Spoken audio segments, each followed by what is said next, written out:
Rock 100.5 KATT. I am Cameron Buchholtz here with comedian Brad Williams. What's going on, man?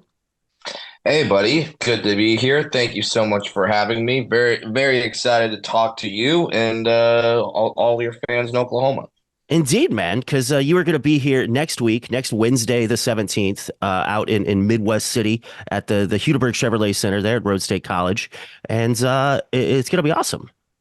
Yeah, I can't wait for it. It's nice. So now I'm like doing theaters. This is my first big theater tour doing stand-up comedy. But Oklahoma City will always have a place near and dear to my heart because you guys have a club there called the Bricktown Comedy Club, and it's Mhm. fantastic. And that was the first gig back from the pandemic that I did. And I Mhm. think that was done in stand-up comedy. I think me and Jeff Dye came back. We were the first ones back on the road. Jeff was in Salt Lake City, Utah, and I Mhm. was there. And, one third capacity, spread out, all that stuff. And Sure. so now it's nice that we can come back, do it's called the Hudiburg Chevrolet Center, Hattiesburg, Yes. Yes. Hudiburg.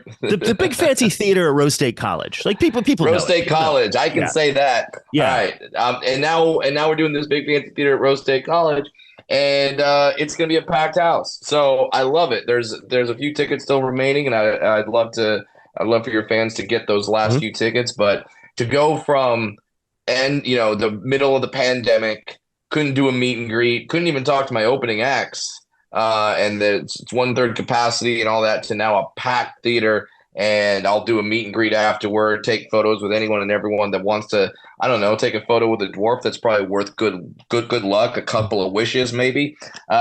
So I'm stoked, man. Absolutely thrilled. Yeah, I mean it's funny because the theater is maybe 7 minutes down the road from Bricktown Comedy Club, so you're not jumping that Nice. far in distance. But yeah, that's congrats on making that step up. Yeah, and that area is so great with all the stuff to do and that whole shopping area, and then obviously it's even better now because the OKC Thunder are exciting and they're good Yeah, right. and they're killing it. So might be a one seed or a two seed in the NBA playoffs this year. It's great for the area. And I'm happy to be there during a really exciting time for you guys. For sure, man. For sure. Yeah, it's definitely polar opposite, I guess, of last time you were here. But I was actually at one of those pandemic shows. Oh, you were? I was, Oh, yeah. dude, thank you. Yeah. So I'm actually a comic in addition to radio, and I actually featured at Bricktown Comedy Club, I think the next weekend. Okay. The second weekend I was with who was I with? I can't even remember now. But anyway, yeah, those were crazy times, to say So, the so least. you were coming to like, scope it out and So, see like, well, okay, what's this going to be like? yeah, and it was Oklahoma, so we were all real irresponsible about it. So yeah, I just wanted to see what the comedy club was, what it was like at one third capacity and whatnot. Yeah, and the fans that were there, I remember just were still great. They obviously wanted to go out. They hadn't been out, so they were thrilled to have live entertainment back again. And it was loud, even though it was one third capacity. So now, what's it going to be like at this huge theater Mhm. at Rose College, where it's going to be at full capacity, packed house, people cheering? So far, these shows that I've been doing on this theater tour have been great, man.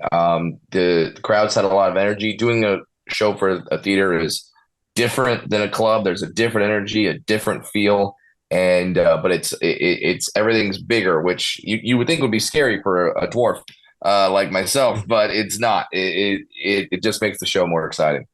Sure. And looking at your tour dates, you have a massive schedule in front of you right now. Yeah, That's one of the most packed tour posters I think I've ever seen.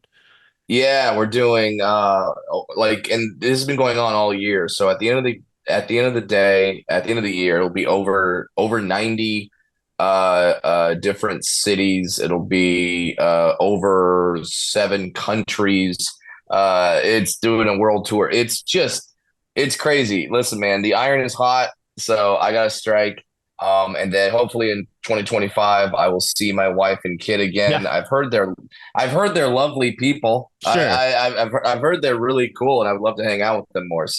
Uh, but that'll happen next year. For this year, I'm Mhm. on the road doing actually multiple dates in Oklahoma, doing both Oklahoma City and Tulsa. Yeah, you'll But be in Tulsa up in June. So yeah. yeah. So I mean, yeah. So I don't know if my routing makes any sense because it's like I'm going around, like it's not like one city right next to, and then Tulsa one night, Mhm.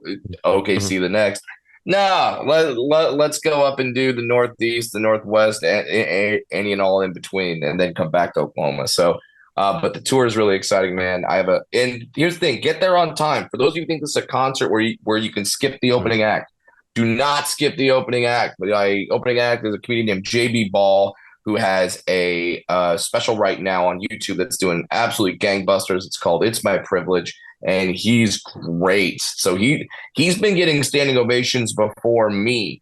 And to, for people that don't know the comedy industry, the fact that he's getting standing ovations when he's not the name on the ticket and he's like the first guy up a lot of times, that's pretty unprecedented. So definitely come early, show up early, see the whole show, and just take 2.5 hours out of your life and just laugh every 30 seconds. How good does that sound? It is a good point to make. I always have to explain to people that going to a comedy show is like going to see a movie. Like you need to be seated before the show starts, regardless. It's yeah. Yeah, people ask me like, okay, well, but when do you go on? It's like, no, show Mhm. starts, see the whole thing. There's a flow to this. There's an energy to this. I may call back to several things that are said in the opening act set that will get big laughs if you've seen it. So yeah, by all means. And now is that a little intimidating for you to have an opener that's getting standing ovations? Because that's certain comics might see that as, oh, I'm riding that wave of excitement and stuff, and other comics might be like, oh, I don't want to have to follow that. Listen, man, as the headliner, if you can't follow the feature, in my opinion, you should not be the headliner. Uh, my opening act, JB Ball, has been fired by a couple of different headliners. I will not mention names, but they fired him not because he was an a-hole or mean or whatever. They fired him because he was too funny, because he Hmm. was too good. And I look at that like, great, come out and open my show because I want the show to be good from start to finish. I want you to be laughing the whole time. I don't want you to see a bad comic for a half hour where you're just sitting there in silence and then I'm the savior of the night. No, Yeah. let's give you the full darn show. If I'm Kiss, let's have Guns N' Roses open up. I don't care. I'm not worried about my personal skill. I've been doing this 20 years, man.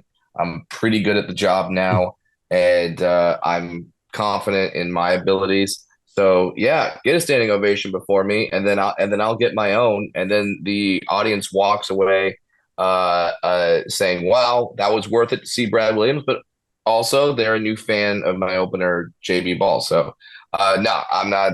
I bring it on. There's a comic who unfortunately is no longer with us, but at the time he was very similar to JB that headliners wouldn't take him on the road because he was too good. His name was Eric Myers, Erik Myers. If you want to look his stuff up, you'll see why. But I took him on the road with me because for the same reason, I want you to have a good night from start to finish, an exciting night. And like I said, a laugh every 15 to 30 seconds for 2 hours. Like your best comedy movies will have a laugh like 4 or 5 belly laughs over the course of an hour and a half. We'll give you a belly laugh every 15 to 30 seconds for 2 hours. There you go. For about what it costs for two people to go see a movie. Like it's not. I Exactly. was looking at your ticket prices because when you make the jump to theaters, sometimes it's like, oh, that theater ticket is crazy, and yours is not. Yours Yeah. is a perfectly reasonable ticket price. Yeah. I'm trying to keep it low. I'm sometimes that's difficult, but for the most part, I know that hey, everything else is the prices of everything else are going up. So we all need to laugh and we need time to have fun, and that's what I'm trying to provide. And I want you to be able to take a date if you want to take a date. I don't want you to be a single by yourself, but if you do, that's fine. I want it to be something that yeah, you have some money left over to pay a babysitter if you need that, or to buy one of my t-shirts, but Mhm. mostly the babysitter. That's the most important thing. I just want I don't want to be the comedian for wealthy. I want to be the comedian Mhm. for all. And so yeah, that's what we're doing for the good people of Oklahoma. Nice. And I do want to mention that you it's only been like maybe 4 months since you put out your latest special, Starfish, which is out Yeah. on the streaming network Veep. I suppose because you didn't want anybody to see it, but it's I mean, no, they're people primarily might know them for concerts. They've recently started putting stand-up specials out. Like David Cross has Yes. his, Kyle Kinane has his. Yeah. So it's Yeah. a Yeah. Yeah. solid lineup of things happening there. Oh, Kanane put a special on Beeps. He did. Oh my God, he's one of the best. By all means, you should go and watch his special. And if you got some time, watch mine too. Listen, Beeps was great. They paid for the special, so that's awesome. But many comedians have YouTube pages. I'm one of the only ones that I don't have a YouTube page, but I wouldn't be surprised if I started a YouTube page very soon, and perhaps I could wiggle that special away from Veeps and it'll be available on that YouTube page. I'm not saying that's going to happen, Mm-hmm. but it might. Wink. Yeah. But one would assume, even though it's only been 4 months since you put out that special, you probably recorded a year ago. What people are going to see Yeah. next Wednesday night, completely different than what's on Oh, Starfish, I assume. 1000%. Everything's different. I get bored with my material fast. I never want to be one of those comics that is doing jokes about Ronald Reagan or Bill Clinton. Like I don't want to be up there just like, hey, remember that thing that happened like 10 years ago? I'm still talking about it. Like I get bored with my own material, so I'm constantly changing it up, constantly trying new things, constantly tinkering and building the new hour to always be recorded and then onto a special. So the current hour I have, I really love. I really like it. It's getting great reaction. So I'm really proud of it, and that I was able to come and write it within like 6 to 7 months of the special coming out. But now it's really fine tuned, and it's an exciting hour to perform. A lot of high energy stuff. I got to stretch, man. Now, with the 90 different cities and crazy amount of shows you're doing, is somewhere towards Yeah. the end of that, do you have a place in mind that you want to record it? Uh, I do. I don't want to put the name out there and then, Mhm. due to whatever technical aspects, it doesn't happen. But I absolutely have one in mind. But I mean, the cool part is that when you look at my tour and the crazy numbers that it's doing, I'm doing those numbers without a major comedy special on Netflix, like a major solo special, without a major TV show, without Mhm. a major film. It's just literally people passing around my clips on the internet and people liking me. So to the fans that are buying tickets, I cannot thank you enough. I cannot emphasize enough how appreciative I am that that's the reason why people are coming to see me. Not because they're expecting a character that is nothing like my stand-up, just because they know my stand-up, they like my stand-up. Some people are shouting out bits. I'm not exactly a request machine, but screw it, you might get me on a good night. Mhm. But it's been an absolute blast, man, and I'm so incredibly thankful to the people that put down their hard-earned money and buy a ticket and come see a show. Indeed, man. Well, it's happening this Wednesday or next Wednesday, the 17th, at the Yes, Hudiburg sir. Chevrolet Center at Rose State College there in Midwest City. And BradWilliams.com, I'd imagine they can go. Do you have that? BradWilliamsComedy.com. Okay. BradWilliams.com is some lawyer in South Carolina, and I can't weasel it away from him Oh, well, because he's a lawyer. sure. So don't so lawyers are already slimy enough. They don't need enough business. And by the way, my dad was a lawyer, so calm down and save your tweets. But yes, BradWilliamsComedy.com. Get your tickets there. I believe they're also available on Ticketmaster or Live Nation.